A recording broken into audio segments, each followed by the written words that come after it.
धमकी देकर ट्रंप पीछे हट गए। इधर प्रधानमंत्री मोदी ने आज अलर्ट भी कर दिया। सवाल है कि युद्ध में ऐसा क्या होने वाला है जो आगे होश उड़ा देगा। ईरान के राष्ट्रपति से दो बार बात हो गई, कैबिनेट कमेटी ऑन सिक्योरिटी की मीटिंग हो गई। युद्ध से आए मेगा चैलेंज के बीच पीएम मोदी ने आखिर तैयारी क्या कर ली? पेट्रोल, डीजल, गैस सिलेंडर, खाद का चैलेंज, ईरान युद्ध पर मोदी संसद में आज क्या बोले और इंडी ने क्या गदर मचा दिया? सोना चांदी में हाहाकार मचा है, शेयर मार्केट की लंका लगी है।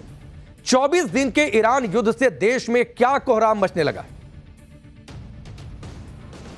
आज की सबसे बड़ी खबर यही है कि ईरान को 48 घंटे की धमकी देने वाले डोनाल्ड ट्रंप अपनी धमकी से पीछे हट गए हैं, बैक कर गए। पूरी दुनिया में आज इसी पर बातचीत हो रही है, इसी की चर्चा हो रही है कि क्या यह संकेत युद्ध रुकने का है? क्या इसके मायने यह निकाले जाएं कि युद्ध आने वाले समय में बहुत जल्द रुक सकता है? लेकिन दुनिया यह भी कह रही है कि ट्रंप की बातों का क्या ठिकाना। वो एक दिन कुछ कहते हैं, दूसरे दिन कुछ और बोलते हैं, तो भरोसा करें तो कैसे?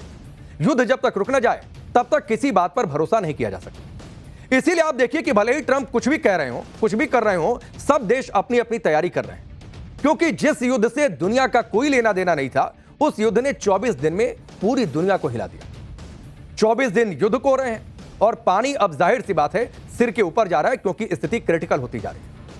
और अब तो स्थिति यह है कि युद्ध उस मोड़ पर आ चुका है जहां इसका सीमित नहीं बल्कि बहुत ज्यादा इंपैक्ट सब पर होने वाला है। शेयर मार्केट क्रैश हो रहे हैं, महंगाई तेजी से भाग रही है, तेल गैस की किल्लत बढ़ गई है, करोड़ों लोगों पर भूखमरी का खतरा मंडराने लगा है। बड़ी बड़ी संस्थाएं कह रही हैं कि ऐसा क्राइसिस तो कभी नहीं आया, कभी देखा कभी सुना नहीं, कैसे निपटे इसकी रणनीति बन रही है, लोग सोच रहे हैं। इसीलिए इस युद्ध के खिलाफ दुनिया भर में गुस्सा बढ़ता जा रहा है। आज पीएम मोदी ने भी संसद में इस युद्ध को लेकर पहला बयान दिया। पीएम मोदी ने साफ साफ कहा, क्या कुछ कहा वो आपको बताते हैं। पीएम मोदी ने आज संसद में लोकसभा में कहा कि युद्ध बंद होना चाहिए, बातचीत पर जोर देना चाहिए। हॉर्मुज स्ट्रेट को लेकर पीएम मोदी ने दो टूक कह दिया कि ऐसी रुकावट किसी भी हाल में अस्वीकार्य है। कमर्शियल शिप पर हमले की भी प्रधानमंत्री मोदी ने निंदा की। नागरिकों, एनर्जी इंफ्रास्ट्रक्चर के हमले का भी भारत ने विरोध किया और कहा कि ऐसी जगहों पर हमले किसी भी हाल में नहीं होने चाहिए। पीएम मोदी ने सभी पक्षों से तनाव कम करने की अपील की। पीएम मोदी ने साफ साफ कह दिया कि युद्ध में किसी के भी जीवन पर संकट मानवता के हित में नहीं है। ये वही बातें हैं और ये वही संदेश है जो प्रधानमंत्री मोदी ने यूक्रेन युद्ध के समय भी पुतिन को दिया था कि ये दौर युद्ध का नहीं है, ये दौर बुद्ध का है। आज पीएम मोदी ने संसद से फिर यह संदेश दिया कि भारत किसी के पक्ष में नहीं है, भारत पक्षधर है तो शांति का। तो जो इंडी गठबंधन यह माहौल बना रहा था कि भारत तो इजराइल के पक्ष में चला गया, इजराइल के साथ जाकर खड़ा हो गया, अमेरिका के साथ जाकर खड़ा हो गया, विदेश नीति को चकनाचूर कर दिया गया, ईरान को भूल गया, अमेरिका के दबाव में पीएम मोदी चुप हो गए। ऐसे सारे नैरेटिव को प्रधानमंत्री मोदी ने आज धुआं कर दिया और संसद में बता दिया कि युद्ध में भारत का स्टैंड क्या है। अब बात है कि इस युद्ध का भारत पर असर क्या पड़ रहा है और आगे कितनी परेशानी हमको आपको झेलनी पड़ सकती है। सिलेंडर की किल्लत, जो लाइनें दिख रही हैं, ये कब तक किल्लत बनी रहेगी? पेट्रोल डीजल का आगे क्या होगा? क्या खाद पर भी संकट आने वाला है? भारत की तैयारी कैसी है?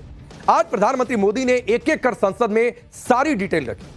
यह सब आपको आज पाठशाला में मैं बताऊंगा। इधर प्रधानमंत्री मोदी ने संसद में बयान दिया, उधर इंडी गठबंधन ने गदर काट दिया। युद्ध को लेकर क्या राजनीतिक बयानबाजी हो रही है और इंडी गठबंधन के नेता क्या क्या कह रहे हैं, यह सब आपके सामने रखूंगा।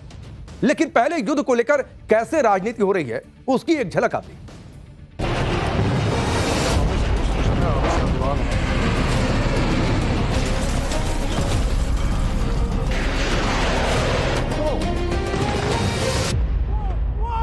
भारत के सामने भी इस युद्ध ने अप्रत्याशित चुनौतियां खड़ी कर दी।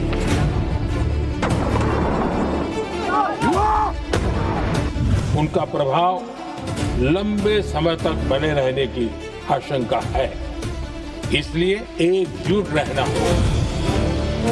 जी, उन्होंने कहा और देश को अवगत किया है कि परिस्थितियां क्या हैं। कुछ ज्यादा नई बात नहीं कही है। लिख के रख लो, पार्लियामेंट हाउस में डिबेट नहीं कर सकते। प्रधानमंत्री जी ने ज्यादा वक्त लगा दिया विपक्ष को कोसने में। तो आपने ट्रेलर देखा कि सियासत में क्या चल रहा है। पहले प्रधानमंत्री मोदी बोले नहीं, इस पर हाहाकार, अब बोल दिया तो लेट से बोले, ये नहीं बोला वो नहीं बोला। ईरान युद्ध से पूरी दुनिया में हाहाकार मचा है, लेकिन ना ईरान रुक रहा है ना ट्रंप मान रहे हैं। इन हालात के बीच आज ट्रंप ने सबको चौंका दिया कि उनकी ईरान से बातचीत चल रही है, ये कहकर। ट्रंप के इस ऐलान के बाद जाहिर सी बात है दुनिया दंग रह गई, क्योंकि कुछ सेकंड पहले तक भी किसी को इस बात का अंदाजा नहीं, क्योंकि ट्रंप ने तो ईरान को 48 घंटे का अल्टीमेटम दिया था कि 48 घंटे में हॉर्मुज स्ट्रेट नहीं खोला तो ईरान के पावर प्लांट को उड़ा देंगे। लेकिन जैसे ही 48 घंटे की मोहलत आज शाम खत्म होने वाली थी, तभी ट्रंप ने नया दावा कर दिया, और दावा यह कर दिया कि ईरान से बातचीत चल रही है। ट्रंप ने दावा किया कि चूंकि बातचीत चल रही है, इसीलिए उन्होंने अगले 5 दिन ईरान पर हमले वाले प्लान को टाल दिया। अब सवाल उठता है और हर कोई सोच रहा है कि भाई अचानक ऐसा क्या हो गया कि ट्रंप ने 5 दिन के लिए युद्ध रोक दिया। इसके पीछे ट्रंप का खेल क्या है? ट्रंप की बातों पर किसी को भरोसा क्यों नहीं हो रहा, और अंदर ही अंदर क्या चल रहा है, यह सब आपको आगे बताएंगे। लेकिन एक बात क्लियर है, और वो ये कि ट्रंप पर किसी को भरोसा नहीं, इसीलिए कि सब अपनी अपनी तैयारी करने में जुटे हैं, और सबको भी इस बात का एहसास है ट्रंप के ट्रैक रिकॉर्ड को देखते हुए कि वो कब क्या बोलकर जाएंगे अंदाजा नहीं, इसलिए बेहतर है अपनी तैयारी खुद करें। और तैयारी भारत भी कर रहा है, क्योंकि जब से ईरान युद्ध शुरू हुआ तब से भारत के सामने भी बहुत बड़ा चैलेंज आ चुका है। बड़ी मात्रा में भारत का तेल गैस उस रास्ते से आता है जो रास्ता युद्ध की वजह से 24 दिन से बंद पड़ा हुआ है, और जाहिर सी बात है कि अगर युद्ध चलता रहता है तो आगे ये चैलेंज बढ़ता चला जाएगा, स्थितियां मुश्किल भरी होती जाएंगी, और इसी का जिक्र प्रधानमंत्री मोदी आज संसद में कर रहे हैं। आज प्रधानमंत्री मोदी ने ईरान युद्ध को लेकर संसद में जो पहला बयान दिया, उसमें भी यही बात कही कि सबको अलर्ट रहना है। पीएम मोदी ने कहा कि युद्ध ने अप्रत्याशित चुनौतियां खड़ी कर दी, युद्ध का असर लंबे समय तक रह सकता है। संकेत था कि अगर लड़ाई आगे खिंची तो ये परेशानियां बढ़ती चली जाएंगी। कोरोना काल के दौरान आने वाली चुनौतियां फिर से सामने आ सकती हैं, और इसीलिए वैसे ही एकजुटता की जरूरत है जैसे देश ने कोरोना काल में दिखाई। पीएम मोदी ने अप्रत्याशित चुनौतियों की बात की और युद्ध के लॉन्ग टर्म इंपैक्ट का भी जिक्र किया। सुनिए युद्ध को लेकर पीएम मोदी ने क्या क्या कहा और देशवासियों से उन्होंने अपील किया। भारत के सामने भी इस युद्ध ने अप्रत्याशित चुनौतियां खड़ी कर दी हैं। ये चुनौतियां आर्थिक भी हैं, नेशनल सिक्योरिटी से जुड़ी भी हैं और मानवीय भी हैं। युद्धरत और युद्ध से प्रभावित देशों के साथ भारत के व्यापक व्यापारिक रिश्ते हैं। जिस क्षेत्र में युद्ध हो रहा है वो दुनिया के दूसरे देशों के साथ हमारे व्यापार का भी एक महत्वपूर्ण रास्ता है। विशेष रूप से कच्चे तेल और गैस की हमारी जरूरतों का एक बड़ा हिस्सा यही क्षेत्र पूरा करता है। हमारे लिए ये रीजन एक और कारण से भी अहम है। लगभग 1 करोड़ भारतीय खाड़ी देशों में रहते हैं और वहां काम करते हैं। वहां समंदर में जो कमर्शियल शिप चलते हैं उनमें भारतीय क्रू मेंबर्स की संख्या भी बहुत अधिक है। ऐसे अलग अलग कारणों के चलते भारत की चिंताएं स्वाभाविक रूप से अधिक है। इसलिए ये आवश्यक है कि भारत की संसद से इस संकट को लेकर एक मत और एकजुट आवाज दुनिया में जाए। इस युद्ध के कारण दुनिया में जो कठिन हालात बने हैं उनका प्रभाव लंबे समय तक बने रहने की आशंका है। इसलिए हमें तैयार रहना होगा, हमें एकजुट रहना होगा।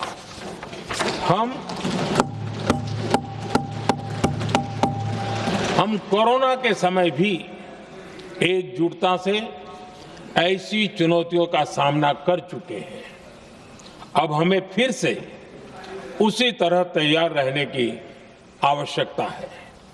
धीरज के साथ, संयम के साथ, शांत मन से हमें हर चुनौती का मुकाबला करना है और यही हमारी पहचान है, यही हमारी ताकत है।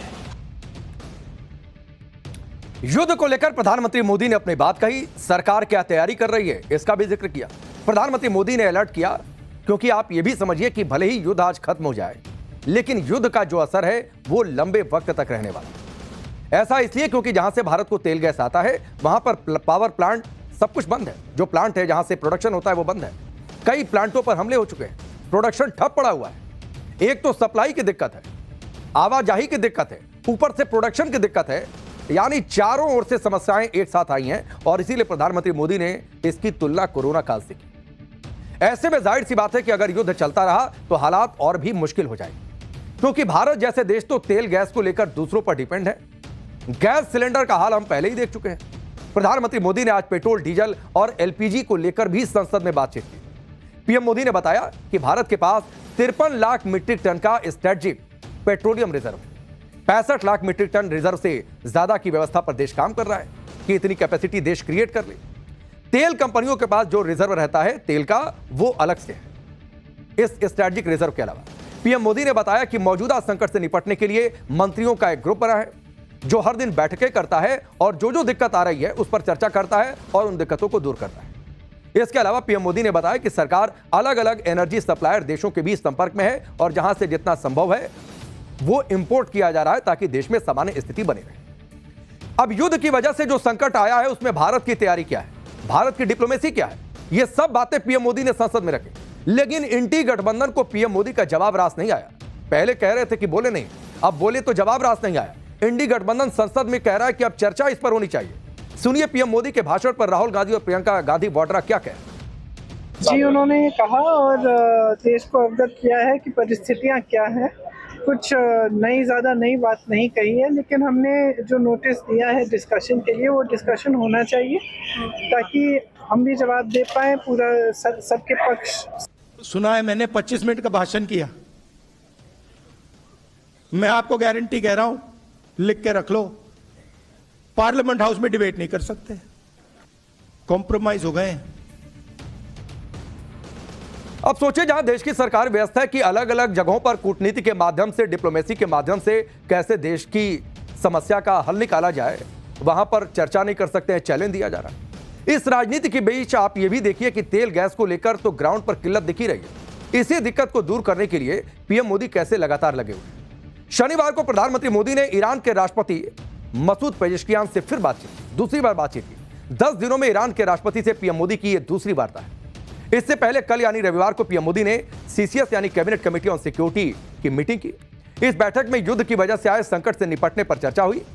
मौजूदा संकट से निपटने के लिए शॉर्ट, मीडियम और लॉन्ग टर्म उपाय क्या हो सकते हैं, इस पर चर्चा हुई और उनको जल्द से जल्द अमल लाने का भी फैसला हुआ। एनर्जी सिक्योरिटी के अलावा भारत के सामने एक और बड़ा चैलेंज है, वो है खाड़ी देशों में रह रहे भारतीयों की सुरक्षा का। पीएम मोदी ने संसद में बताया कि भारतीयों की सुरक्षा और देश हित के लिए वो पश्चिमी देशों के राष्ट्राध्यक्षों से 2 राउंड की बातचीत कर चुके हैं। खाड़ी देशों से अभी तक 3,75,000 भारतीयों की सुरक्षित वतन वापसी हो चुकी है। ईरान से 1,000 भारतीय सुरक्षित लौट आए हैं। संसद में पीएम मोदी ने युद्ध को लेकर भारत का स्टैंड भी क्लियर किया और साफ कह दिया कि ना तो हॉर्मुज बंद होना चाहिए, ना ही कमर्शियल शिप पर किसी तरीके का अटैक होना चाहिए और ना ही एनर्जी इंफ्रास्ट्रक्चर को टारगेट किया जाना चाहिए। सुनिए पीएम मोदी ने क्या कुछ। कमर्शियल जहाजों पर हमला और हॉर्मुज ट्रेड जैसे अंतर्राष्ट्रीय जलमार्ग में रुकावट अस्वीकार्य है।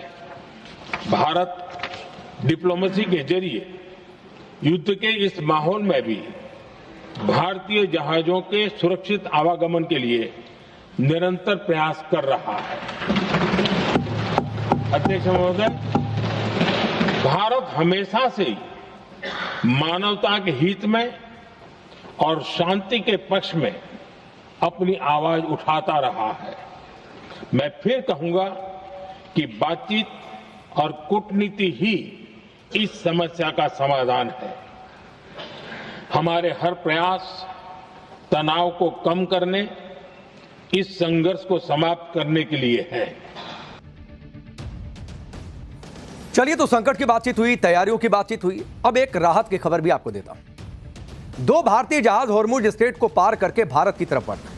ये दोनों बड़े जहाज हैं जो एलपीजी लेकर भारत आ रहे हैं और जाहिर सी बात है इस संकट के काल में ये राहत की खबर है। एक जहाज का नाम है जगबसंत तो दूसरे जहाज का नाम है पाइन गैस। खास बात यह है कि ईरान इन जहाजों को हॉर्मुज स्ट्रेट के लारक केशम चैनल से निकाल रहा है।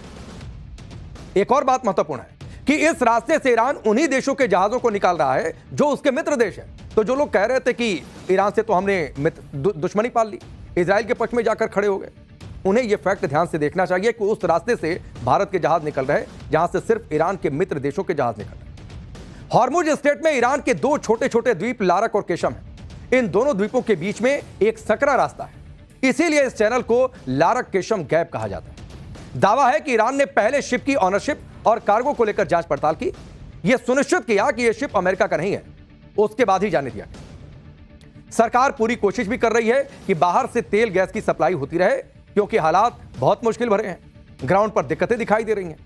मुंबई में फिर से सिलेंडर की लंबी लाइनें दिखी, ये तस्वीरें आपके सामने हैं। दरअसल केंद्र सरकार ने 5 किलो वाला सिलेंडर प्राथमिकता के आधार पर श्रमिकों को उपलब्ध कराने का निर्देश दिया है, जिसके बाद से एक बार फिर से गैस एजेंसियों पर लंबी लंबी कतारें दिख रही हैं। लोग अपना छोटा सिलेंडर लेकर पहुंच गए हैं। मुंबई के गोरेगांव में लोग 5-5 किलो का सिलेंडर भरवाने के लिए लाइन में खड़े दिखाई दिए। मुंबई से हमारे सहयोगी अतुल की इस ग्राउंड रिपोर्ट को आप देखिए। 8 बजे से हैं। क्या बोला गया, क्या जो है गैस सिलेंडर पहली बार लेकर आए हैं कि इससे पहले भी लेकर आए थे? 3 दिन लेके आए हैं। भाई साहब, आप कितने देर से खड़े हैं? हम भी सर 8 बजे से आए हैं। 8 बजे से हैं। अच्छा, सुबह के नाश्ता किया, अभी खाना भी कुछ नहीं खाया। गैस के चक्कर में यहाँ पे लगाए हुए हैं लाइन जी, लेकिन कुछ संभावना दिखाई नहीं दे रही। कितने देर से खड़ी हैं? 9 बजे से। सुबह 9 बजे से? हाँ। तो क्या 5 लीटर का बाटला लेकर आएंगे? बड़ा वाला है? नहीं, 5 लीटर का। 5 लीटर वाला हाँ। है। ये देखिए, सब लोग अपने अपने सिलेंडर पे बैठे। भाई कितने बजे, कब से बैठे हैं आप? सुबह 10 बजे से आए हम। थोड़ा सा खड़े हो जाइए। 8 बजे। बोलो। 8 बजे से हैं? अच्छा, तो कहाँ पे रहते हैं यहाँ पे? संतोष नगर में रहते हैं। तो पहली बार आए हैं सिलेंडर के लिए लाइन लगाए? पहली बार आया। अभी छोटे बच्चे हैं, दूध गर्म करने को लगता है, पानी गर्म करने को लगता है। कितना दिन किस पे जलाएंगे चूल्हा, किस पे खाना बनाएंगे हम लोग? कितने दिनों से दिक्कत आ रही है? अरे कम से कम हो गया 15-20 दिन से बहुत दिक्कत आ रही है हम लोग को। 600 रुपया दिहाड़ी है हम लोग का। 9 बजे से खड़े हैं, यहाँ से खड़े हैं, सामने दीजिए कैमरा। यहाँ से खड़े, अभी तक कुछ नहीं होने वाला हम लोग का। 15 रोज से दुकान में कितना खाएंगे बड़ा पाव सर? कितना दिन से कर रहे हैं? 15 रोज से हम लोग दुकान से खा रहे हैं। बड़ा पाव दो 15 रुपए में दे रहा है, 20 रुपए 25 रुपए में देने लगा है। 400 रुपया डेली का है। डेली का 600 कमाते हैं, 400 चल जाता है खाने में। पहली बार जिंदगी में पहली बार आया हूँ। सुबह से आकर खड़ा हूँ, अभी तक ऑटो चलाता हूँ। ये कभी ऐसा नहीं हुआ है, लेकिन जब से शासन प्रशासन कोई ध्यान नहीं दे रहा सर। हम लोग गरीब आदमी मरे, बिल्डिंगों में कोई प्रॉब्लम नहीं है। 13 दिन हो गया है। भला भी जाके पूछो, इंक्वायरी करो क्या है क्या नहीं। 13 दिन होगा बुकिंग करके 13 दिन हो गया। हाँ, बाटले में से कोई अपडेट नहीं आया कि सिलेंडर कुछ भी नहीं आया। अब उसके लिए पहली बार सुबह आया था, पासबुक लेकर देखो क्या है क्या नहीं। अब मोबाइल में तो बुकिंग होता है, अब उसमें मैसेज सब उसको दिखाया। OTP आया आपको? OTP क्या? OTP नहीं आया। OTP नहीं आया। तो ये छोटे सिलेंडर भरवाने की दिक्कत आपने मुंबई के गोरेगांव की देखी। LPG को लेकर किल्लत कई दिनों से चल रही है। अब एक और तस्वीर देखने को मिली। गुजरात में कुछ जगहों पर पेट्रोल पंप में दिक्कतों की रिपोर्ट आई। अहमदाबाद में रस्सी बांधकर कुछ पेट्रोल पंप में गाड़ियों की एंट्री रोकनी पड़ी, क्योंकि पेट्रोल था नहीं, गाड़ियां घुसे जा रही थी पेट्रोल पंप में। जानकारी के मुताबिक पेट्रोल पंपों पर डीजल का पर्याप्त स्टॉक मौजूद है, लेकिन पेट्रोल का स्टॉक खत्म हो गया। पेट्रोल पंप मालिकों का कहना है कि फंडिंग और सप्लाई कारणों से उन्हें पेट्रोल पंप बंद करना पड़ा है। अहमदाबाद से हमारी ये ग्राउंड रिपोर्ट आप देखिए। अहमदाबाद में आप देख सकते हो कि लोग यहाँ पर आ रहे हैं और आके बिना पेट्रोल के ही वापस जा रहे हैं, क्योंकि यहाँ पर LPG पंप पे रस्सी लगाई हुई है। अब अहमदाबाद के बाद आपको गुजरात के राजकोट का हाल दिखाते हैं। यहां पर नायरा कंपनी के पेट्रोल पंप मुश्किल दौर से गुजर रहे हैं। राजकोट शहर में नायरा के 19 पेट्रोल पंप हैं, जिनमें से 6 पेट्रोल पंप बंद हो गए। पेट्रोल पंप मालिकों ने कहा कि युद्ध से पहले उन्हें कंपनी से तेल की सप्लाई डेली मिला करती थी, लेकिन अब 5 से 10 दिन में तेल के टैंकर आते हैं, इस वजह से पेट्रोल पंप बंद करने पड़े। सुनिए आप। ये अभी तो क्या है कि जो युद्ध चल रहा है वो हिसाब से अभी कंपनी में से माल शॉर्टेज है सप्लाई में, उसमें क्या टाइम से माल नहीं आता है। जो दूसरे दिन मेरी गाड़ी भरती थी उसके बदले अभी 4-4, 5-5 दिन पे भरती है, और मेरा इतना सेलिंग है कि जो मेरे को एक गाड़ी 1.5 दिन ही चलती है। तो गुजरात के कुछ शहरों में कुछ सीमित पेट्रोल पंप पर दिक्कत की खबरें हैं, और ऐसा हर जगह नहीं है। ऐसा नहीं कि हर जगह दिक्कत है। अलग अलग रिपोर्ट्स में यह भी दावा है कि अभी के लिए यह समस्या फिलहाल अस्थायी है, यानी टेम्पररी है। पेट्रोल गैस के अलावा एक और दिक्कत है, वो खाद को लेकर। खाड़ी देशों से भारत खाद भी मंगवाता है। खाद की कमी का सीधा असर किसान पर पड़ेगा, फसलों पर पड़ेगा। पीएम मोदी ने यही वजह है कि आज देश में जब देश को संबोधित कर रहे थे लोकसभा के जरिए, तो उन्होंने देश को भरोसा दिया कि देश के अन्न भंडार भरे हुए, खाद की भी व्यवस्था की गई। सुनिए प्रधानमंत्री मोदी ने संसद में इसे लेकर क्या कहा। एक बड़ा सवाल यह है कि युद्ध का खेती पर क्या प्रभाव होगा। देश के किसानों ने हमारे अन्न के भंडार भर रखे हैं, इसलिए भारत के पास पर्याप्त खाद्यान्न है। हमारा ये भी प्रयास है कि खरीफ सीजन की ठीक से बुआई हो सके। सरकार ने बीते सालों में आपात स्थिति से निपटने के लिए खाद की पर्याप्त व्यवस्था भी की है। अतीत में भी हमारी सरकार ने दुनिया के संकटों का बोझ किसानों पर नहीं पड़ने दिया था। तो पेट्रोल, गैस, फर्टिलाइजर की किल्लत की आशंका बनी हुई है, इसके बारे में हमने बातचीत कर ली। अब युद्ध अगर लंबा चलता है तो हालात जाहिर सी बात है और ज्यादा बिगड़ेंगे। उधर शेयर मार्केट में युद्ध का इंपैक्ट तो ऑन द स्पॉट दिखाई दे रहा है। आज मार्केट खुला तो मार्केट खुलते ही 1 घंटे के अंदर निवेशकों के 12 लाख करोड़ रुपए सुहा हो गए। पूरे दिन में निवेशकों के 15 लाख करोड़ रुपए गायब हो गए। सेंसेक्स और निफ्टी दोनों में 2.5% के करीब गिरावट दर्ज की गई। 28 फरवरी से अभी तक मार्केट कैपिटलाइजेशन जो है वो 456 लाख करोड़ रुपए से घटकर 414 लाख करोड़ तक आ चुका है। यानी सिर्फ 24 दिन में मार्केट से 42 लाख करोड़ रुपए उड़ गए, डूब गए। 24 दिन में सेंसेक्स 8,590 पॉइंट गिर चुका है, 10.56% की यह गिरावट है। निफ्टी अभी तक 2,666 अंक गिरा है और यह 10.58% की गिरावट है। इधर शेयर मार्केट में हाहाकार मचा है, उधर गोल्ड और सिल्वर जैसे जो सेफ एसेट्स माने जाते रहे हैं वो भी सुरक्षित नहीं। गोल्ड और सिल्वर के दाम भी भयंकर तरीके से गिर रहे हैं। लोग कह रहे हैं कि ऐसे समय में तो बढ़ते थे दाम, अब गिर रहे हैं। मल्टी कमोडिटी एक्सचेंज में गोल्ड के दाम 10,000 रुपए गिर गए। अंतर्राष्ट्रीय मार्केट में गोल्ड के दाम 2% से ज्यादा गिर गए। 4 महीने में यह सबसे बड़ी गिरावट है। सिल्वर के दाम 17,000 गिर गए। तो यह हालत मार्केट में सोने और सिल्वर को लेकर। युद्ध से पूरी दुनिया प्रभावित है, कोई देश अछूता नहीं है। दावा किया जा रहा है कि ऐसा एनर्जी क्राइसिस कभी नहीं आया। युद्ध की वजह से 9 देशों में 40 एनर्जी इंफ्रास्ट्रक्चर बहुत ज्यादा डैमेज हुए। दावा है कि 1970 के ऐतिहासिक तेल संकट और यूक्रेन युद्ध के असर को मिला भी दिया जाए तो इस युद्ध में उससे ज्यादा इंपैक्ट पड़ा है, उससे ज्यादा असर पड़ा है। युद्ध की वजह से करीब 400 मिलियन बैरल तेल की सप्लाई का नुकसान हुआ है। यह दुनिया की कुल तेल सप्लाई के 4 दिनों के बराबर है। यूक्रेन युद्ध के बाद LNG supply 75 billion cubic metres कम हो गई थी, जबकि अभी यह सप्लाई करीब 140 बिलियन क्यूबिक मीटर्स हो गई है। यानी यूक्रेन युद्ध से भी सीधा डबल।